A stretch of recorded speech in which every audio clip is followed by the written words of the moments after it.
Hotshot, Jetfire, Vector Prime, Landmine, Scattershot, Optimus Prime. And I'm Optimus Wilbur.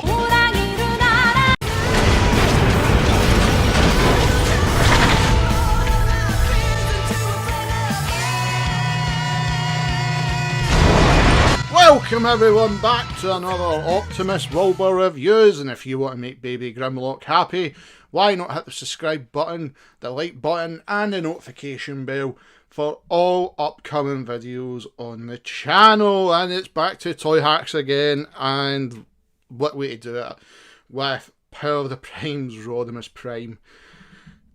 It fixed the character. In the review I did, I think it was well over a year ago now, for him. The main issue I had was obviously the colour scheme. They didn't really match the colour scheme. Apart from that, it was quite bare. It was quite bare to look at. So, thankfully, Toyhax actually fixed a lot of issues. They actually made better stickers than the ones that were on them.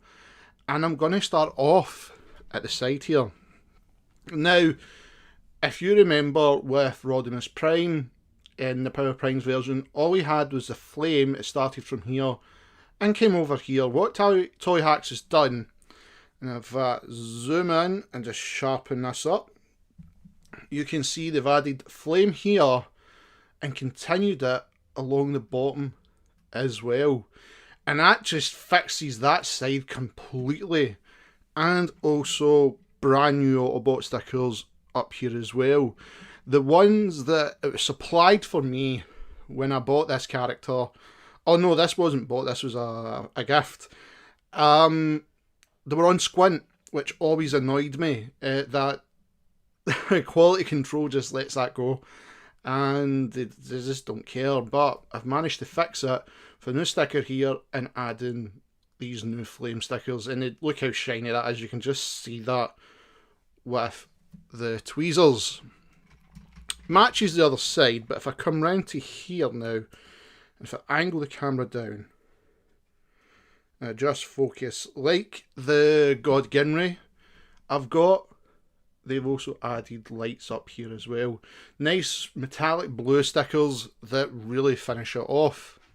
So that's mostly it for like truck modes. Everything else is kind of like when he's in Rodimus or Hot Rod or the car. So let's start that next. Let's look at the car. With the car, as you can see, just like with the Titan's Return, they've added these nice blue neon lights here and a brand new flame on the front of the car. And they've added also the engine ports, which this mould never had, along with flames coming down the side, which finishes it off really nice. My version still cannot close here. I don't know if it's just something with them all. My one can just never close there, and it's still the same. We have engine vents up here, and if we turn round, we also have lights there and there, and little neons here, little blue neons here that you're not really going to see until he's transformed, and you'll see why.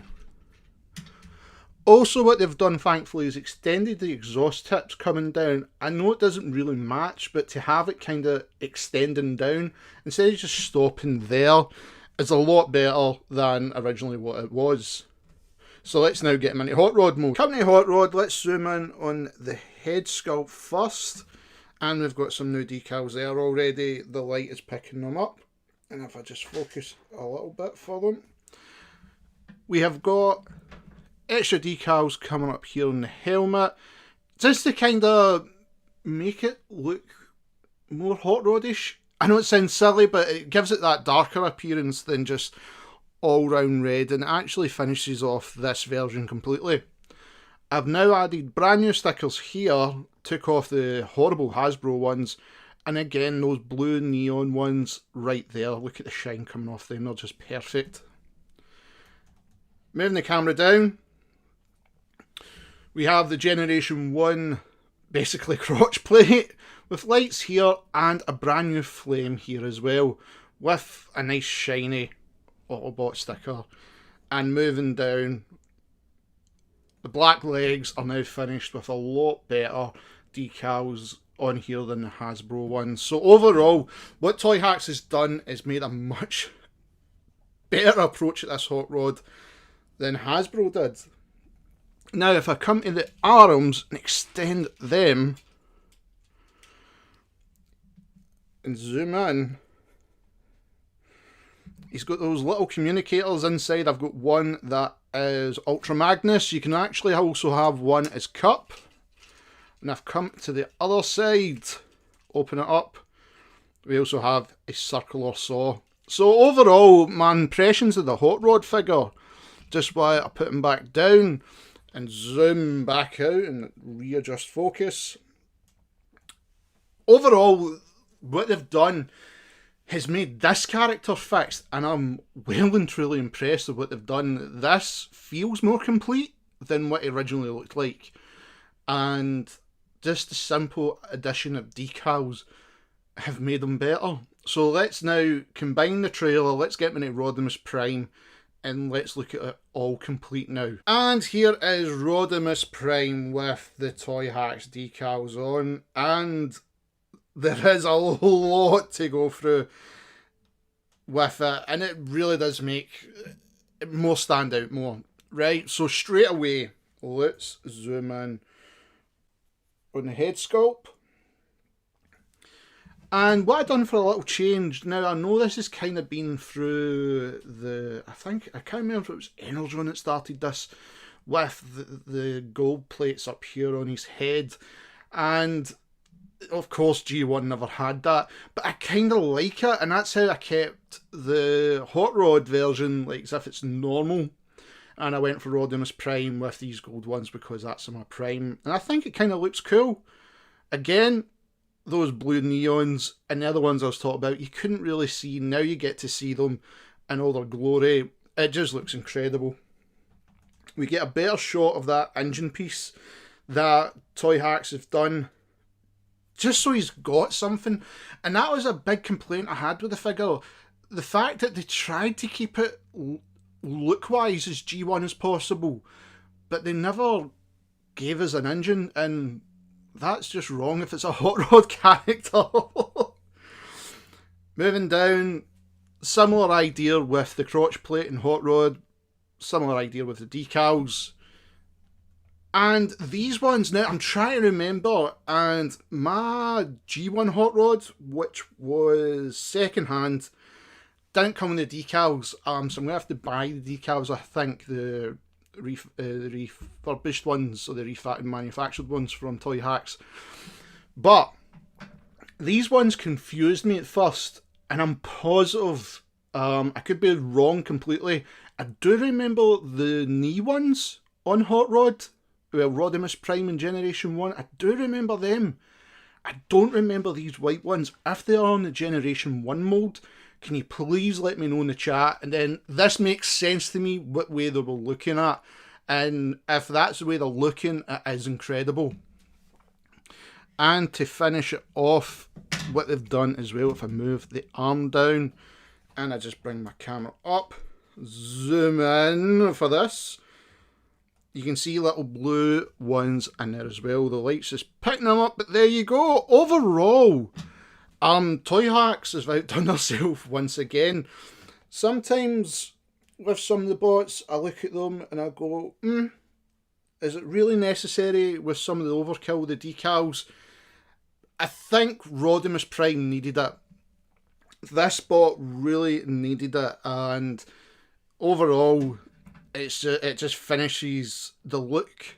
Considering they didn't have, which I was kind of hoping because they'd done it with the Galvatron, the 3D printed molds you can set in the shoulder areas to close that bit off, sorry.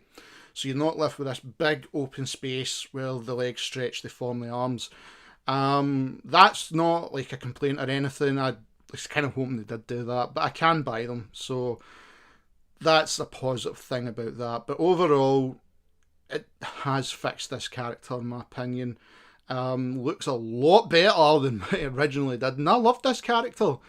When I got him, I loved the look. I loved finally we're getting a Rodimus Prime from Hasbro, but again, Hasbro kind of dropped the ball when it came to the decal scenario and how it looked and even how they were placed. Some of them were very poor quality. Thankfully, Toyhax have stepped in and gave us something that can make everything look better. So up next, as we've seen in the last video, I shall bring them in. And that is, of course, the Toyhax decals for COG. I think this one's going to be interesting. Like I said, I was going to wait till the Fortress Maximus decals are here, but I think I'll just get him out the road and get them done. They were quite easy to do, very simple. And my first Siege figure that I've actually put the decals on, and they look no bad. Quite happy with them. Thank you for everyone to tune in today's video. If you want to make Baby Grimlock happy, why not hit that subscribe button and the notification bell. All new videos are always coming right here in Optimus Wilbur Reviews. If you'd like to follow me in any of my social media links, all the descriptions are in the description box below. And of course, as always, I cannot stress this enough, I wish to thank Cybertronic Spree for allowing me to use their song Cybertronic Warrior as the theme of this channel. Guys, this is an incredible band that does incredible covers, and recently just done an amazing album of the Transformers 1986 movie soundtrack. Please follow them and all their social media links. I have every description in the description box below.